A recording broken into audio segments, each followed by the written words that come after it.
Sabe qual é que é a principal causa de cegueira irreversível em todo o mundo? O glaucoma, segundo a OMS, afeta 76 milhões de pessoas em todo o mundo. Olá, bem-vindo ao Oftalmo GPS, onde navegamos com clareza pelo mundo da oftalmologia.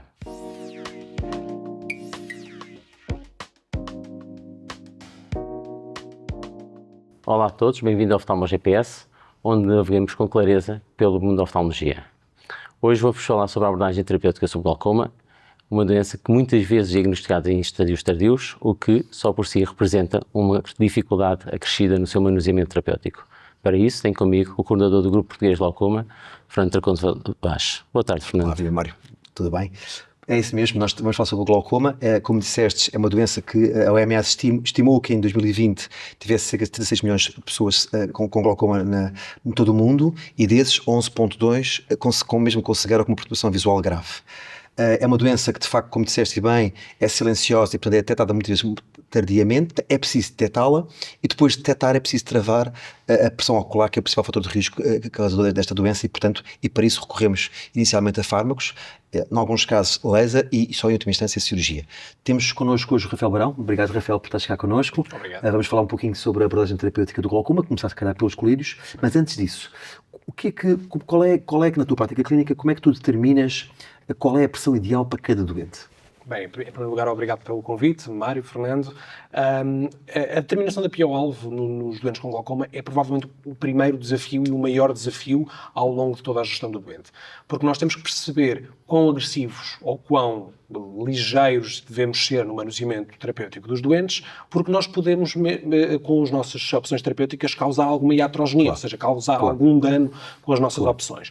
E, portanto, quando estamos perante um doente, a pergunta que eu faço a mim próprio é, com base nos fatores que vamos falar a seguir, qual é a probabilidade deste doente vir a sofrer do glaucoma ao longo da sua esperança média de vida, vamos dizer assim. Durante a sua vida. Isso vai depender fundamentalmente da gravidade do glaucoma à apresentação, mas também de outros fatores, nomeadamente a idade, o grau de competência funcional do doente, vamos dizer, de reserva funcional do doente, de capacidade, de qualidade de vida que o doente tem, outros fatores inerentes ao próprio glaucoma, nomeadamente qual é o tipo de glaucoma, se há história familiar de glaucoma e mesmo se há esses familiares, se existirem, se cegaram por causa do glaucoma, se há história cirúrgica, há vários fatores que nós temos que ponderar. A pressão há de início, e a pressão intraocular, que é exatamente o último que nós vamos falar, porque é aquele em que nós podemos atuar. Claro. E nós temos que perceber, então, se o doente tem uma alta probabilidade de vir a cegar ou vir a sofrer com a sua doença, nós temos que ser muito agressivos e, portanto, apontar para controlar aquele doente com pressões baixas, à volta de 14 ou menos. Claro. Se for um doente que provavelmente nunca vai sofrer com a sua doença, nós temos que ponderar não fazer nada ou fazer muito pouco, precisamente para não causar iatrogenia no doente. Claro. E qual é que é o fármaco que tu costumas começar? Começas com não é surpresa para ninguém, já há 20 anos, mais ou menos, que a prostaglandina, os análogos da prostaglandina, são a classe farmacológica mais eficaz e, tradicionalmente, é a primeira opção.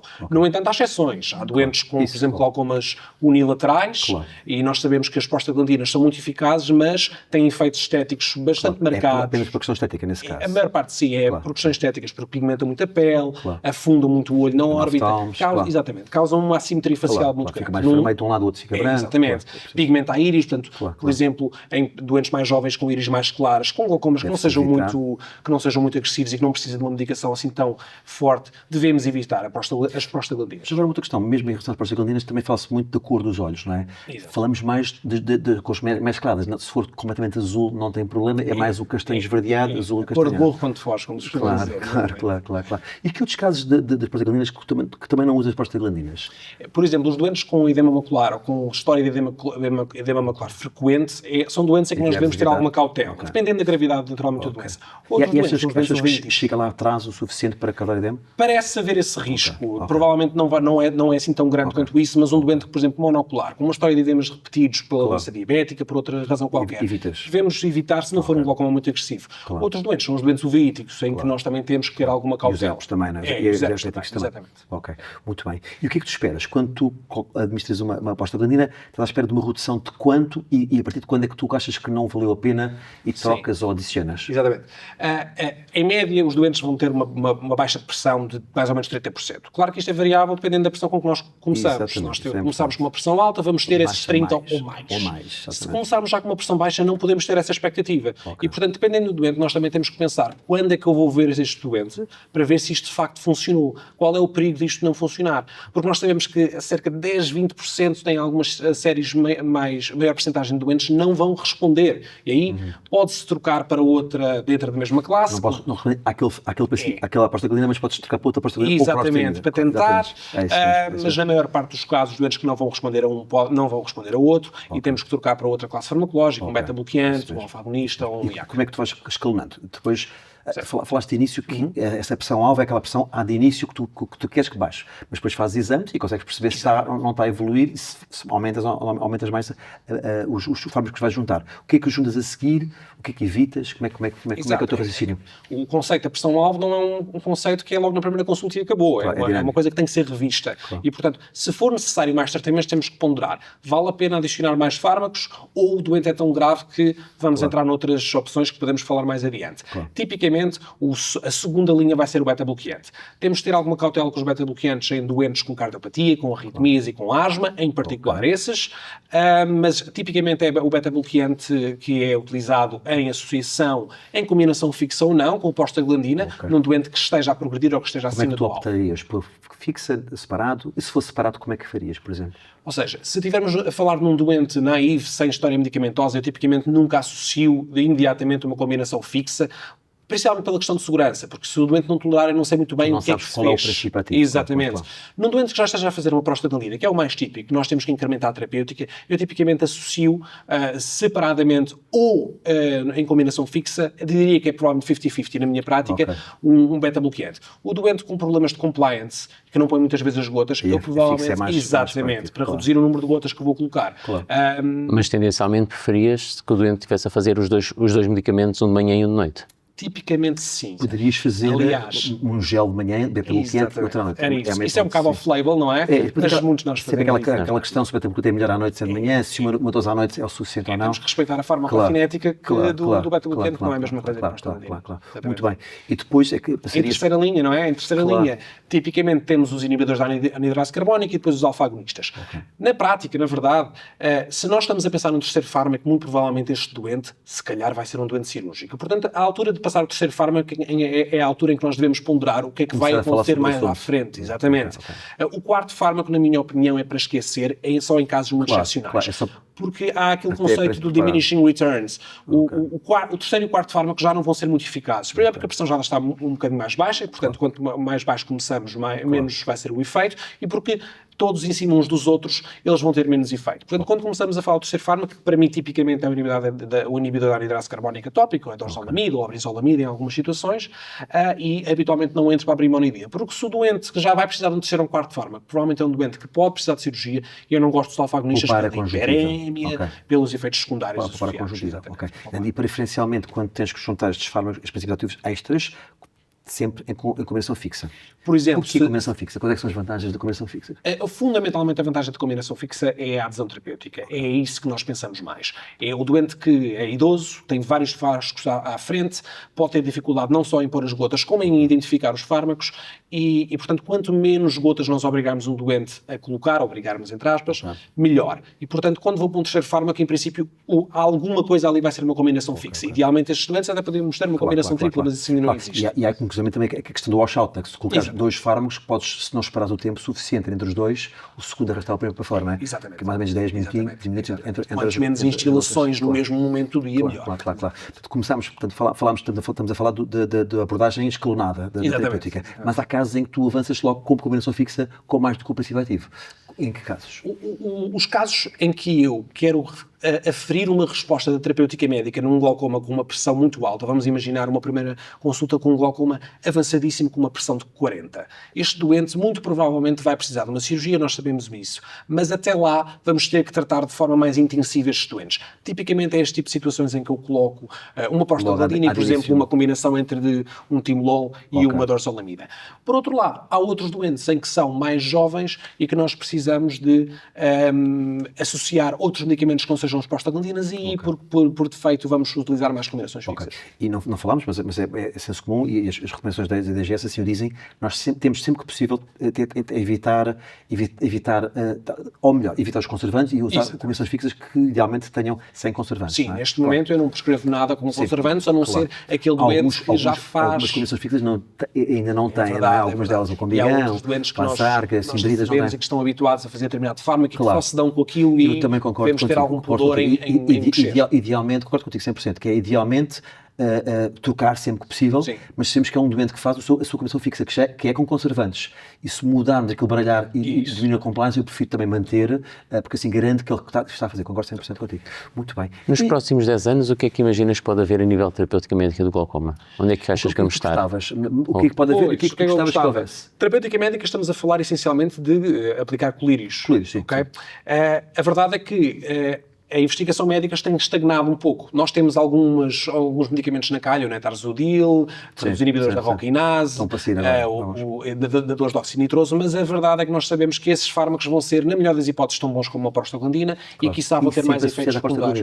E sempre associados à prostaglandina. Nunca isolados, claro. Pelo que nos próximos 10 anos eu não antecipo grande evolução em termos de tratamentos médicos, por isso é que também o tratamento cirúrgico está a ter um boom tão grande, porque do outro lado não estamos a ter uma resposta tão eficaz e também surge aqui o SLT no meio, precisamente porque ajuda qualquer coisa. O tratamento médico já está-nos a deixar um bocadinho descalços, porque temos estes 4 fármacos há 20 anos e não conseguimimos sair daqui.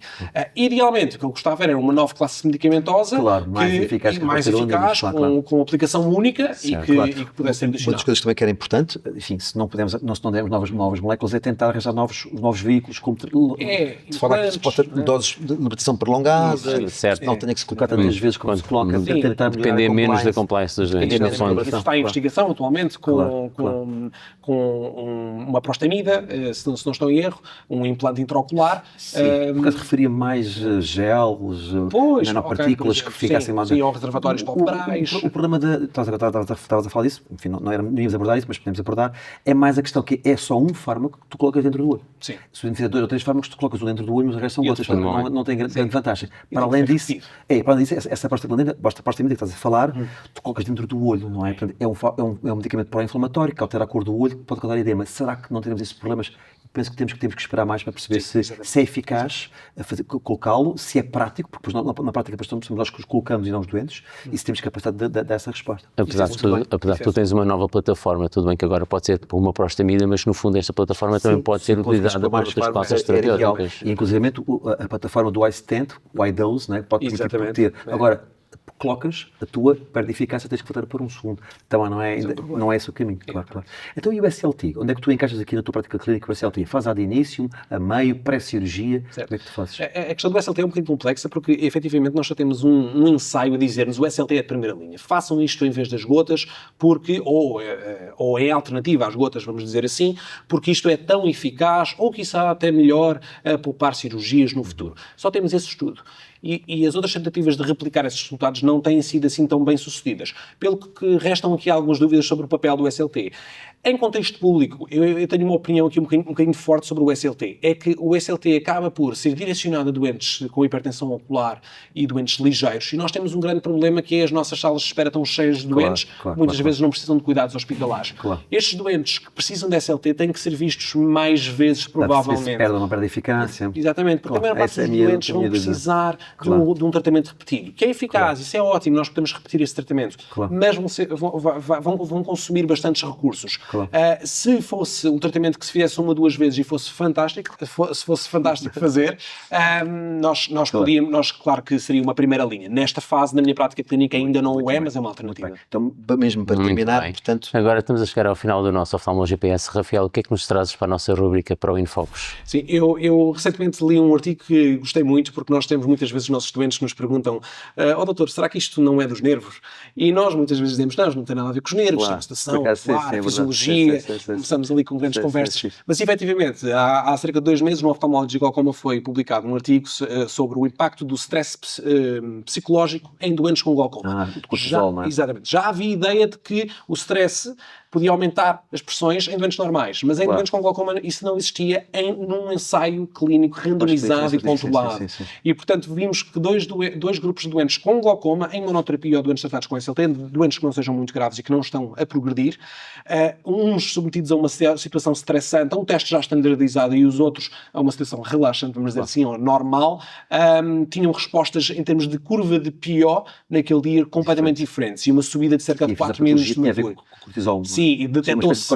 A causalidade é difícil, mas esses doentes de facto detectaram-se que tinham aumentos do cortisol, aumento da amilase salivar, aumento da resposta cardiovascular muito significativa. E a explicação acho que era mesmo essa, era cortisol e a sua efeito também trabecular. Sim, faz todo sentido, não é? Com a fisiologia que nós conhecemos sobre o que é que nós dizemos aos nossos doentes em relação a isso, então? Pode ter e tem que controlar o stress. É verdade. Se a senhora sentir que tem muita ansiedade, se calhar devíamos pensar em abordar aí a saúde mental, a medicação e referenciar os doentes com probabilidade de ansiedade generalizada ou mesmo específica, porque esses doentes podem ter flutuações importantes na nossa prática. Muito bem.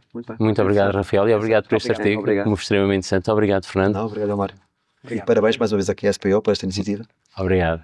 Chegamos ao final de mais um episódio do Oftalmo GPS, onde navegamos com clareza pelo mundo da oftalmologia. Foi um gosto ter comigo o coordenador do Grupo Português de Glaucoma, Fernando Raposo Vaz. Este episódio vai estar disponível para consulta no Spotify, no YouTube e no Apple Podcasts. Vai estar o link para o artigo que o Rafael referiu agora no Infocus. Muito obrigado. Até ao próximo episódio do Oftalmo GPS. Obrigado.